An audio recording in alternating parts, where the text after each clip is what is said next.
আসসালামু আলাইকুম, সবাই কেমন আছেন? আশা করি সবাই ভালো আছেন। তো আলহামদুলিল্লাহ আপনাদের দোয়ায় আমরা সবাই অনেক ভালো আছি। কারণ হচ্ছে কি, আমরা সবাই অনেক অনেক পরিশ্রমের পর একসাথে হইতে পারছি। এটাই আলহামদুলিল্লাহ, একসাথে হইয়া একটা ভালো কাজ করতে পারতাছি। আল ইহসানের আমরা একটা সংগঠন করছি।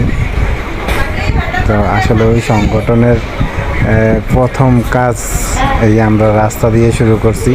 আসলে আমাদের জন্য সবাই দোয়া করবেন। আর প্রবাসে যারা দেশের বাইরে, এলাকার বাইরে যারা আছে, সবার কাছে দোয়া চাই এবং সহযোগিতা অবশ্যই করবেন আপনারা। আপনাদের কাছে আমরা এইটাই আশাবাদী যে সবাই এই একসাথে হই। আমাদের এলাকাতে এই আজকে যতজন পোলাপেন কাজ করতেছে, মোটামুটি এই যখনই ডাকি তার চাইতে বেশি পোলাপেন আরও সামনে